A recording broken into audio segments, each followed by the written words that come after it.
guys. So people are wanting to know how to get work in a van. So if you have a van and you're looking for ways to put that van to work, or you're wanting to know how I make money in my van, that's what I'm going to discuss in this video. Okay, so I am an expediter. I haul time-sensitive freight in my Ford Transit van. My van is a 2019 Transit 350. It's got a 3.5 EcoBoost. All of the specs to my van is listed in the description below. Now, I am signed on with a carrier slash company slash dispatch service. There's several different names that people might want to call what I use. Those of you that are familiar with the industry, you'll call it a carrier. So I lease my van on and my services onto the carrier. They find the freight for me. I know the parameters of what's expected of me, and they know what's expected of them. They tell me a certain rate that I'm contracted to, and the fact that there are varying rates at times depending on location, so on and so forth. So they find me freight, they call me, and I accept or deny it. They give me the information. I go to point A to pick up, take it to point B to deliver it. So that's the short and sweet of that as far as what I do. Now, if you have a van and you're wanting to try to do the same thing that I'm doing, you want to work in expediting, you're going to want to call these carrier slash companies slash dispatch services slash brokers.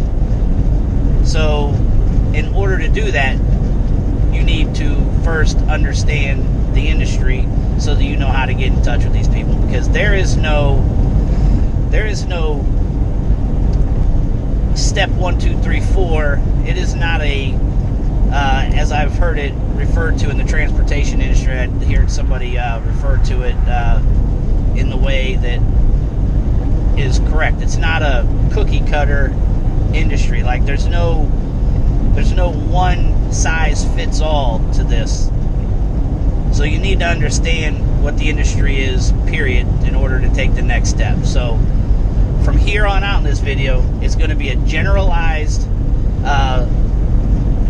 breakdown of options to earn money in a van, whether it be a small cargo van, an extended cargo van, a large Sprinter style van, a box van, anything under 10,000 pounds gross vehicle weight.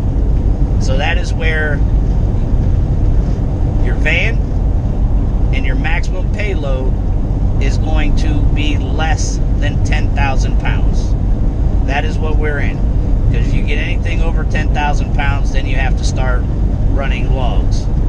I'm finding that many of you guys are starting off or trying to start off with a cargo van. And I understand it. It's because it's cheapest. So I understand why you're trying to go that route. It's the least money up front. The unfortunate side of that is that you cut out a lot of options by getting a small cargo van.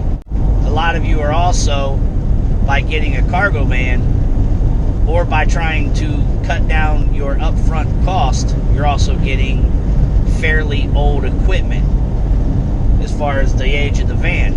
And a lot of carriers in this industry want anywhere from 5 years or newer on the van. Now, once you're signed on with the carrier, as long as you're keeping up with your vehicle and all that stuff, it's not falling apart out from under you, the 5-year rule doesn't apply once you're leased on. But in order to get you on, you're going to have 5 years or newer with a lot of these carriers. So if you go the route of the cargo van, you have very few options as far as carriers go, but there are options. And I can't sit here and tell you, hey, these are the exact carriers that are going to take cargo vans. I can tell you some of the carriers that I see that still have cargo vans. That's going to be Bolt, Panther, Tri-State, Tri-Hours, Little Truck Solution. Those are just a few of the ones that I can think of off the top of my head. At some point, I'll try to make a more detailed list. So with that being said, there are some options out there. Basically, you need to go on Google expedite carriers or carriers and expediting.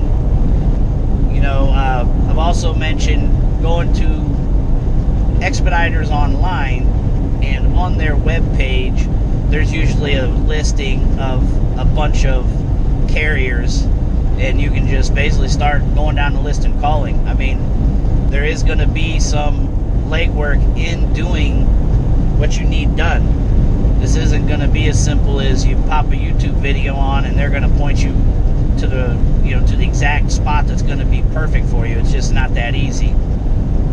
Some people think it's that easy and that simple, and they go and they try it, and then they wonder why they can't make it work. You know, trying to fit a square peg into a round hole. But that's the one option with the cargo van. And mind you, doing expediting, what I do, you're going to be over the road. You're going to be gone for long periods of time from home if you want to make money. Now, you can stay gone for short periods of time and then get back home, but you're not going to make the same amount of money. So understand that. Now, there are options with that van, with that cargo van, to do local courier work or last mile delivery. Those companies, again, you go online, Google courier delivery service near me, and this should pop up some places. You know, also the same thing with last mile delivery services near me. Call them, ask them what they have available. Now with courier work, I'm not familiar with it as far as to where I have experience doing it. I just know some people that have done it and watched a few videos on people talking about it. And with courier work, it's more of you're kind of piecing several different short deliveries together in a day or throughout the week to, you know, get your paycheck at the end of the week. If you guys are looking for information, more detailed information on courier work, a buddy of mine has a YouTube channel. I believe it's called Courier Delivery with Big D. Any of you are familiar with him? He used to be expediting with Big D, but now he's not expediting. He's back to doing courier work because of changing things with his personal life. So you can check his channel out on courier work. Your next option with the cargo van would be just to knock on doors. Go to some warehouse districts, you know, some industrial complexes, and find some manufacturing facilities and ask them if they have any need for your services. You can also call distribution centers and ask them if they have any use for your services. Another option is getting your own authority and getting on load boards. Now that option is going to cost you some money to get on, to get your authority, and then to get the commercial insurance you're going to need. And with getting your own authority, getting on a load board, it's not as simple as I get my authority and I get on the load boards and you're going to make all this money. Most of the load boards you're going to have access to as a one unit business and without any direct customers, you're going to get the bottom of the barrel rates and freight that's out there, unless you can build some kind of relationship with some of these carriers and brokers that have some better paying freight. But on most of the load boards you're going to get on as a one unit authority, it's just the rates aren't going to be worth a damn. But there is money out there, and I'm just giving you the options. This isn't a video talking about what you should do and what you shouldn't do. These are just the options for you to make money with the van. Now, everything I just went over is concerning the cargo van. The same options are available with a large van or a box van. Again, you want a van that is rated for under 10,000. The type of vehicle you want to get can be talked about. The type of vehicle you want to get is going to be talked about in another video. This is just options on getting work for a van.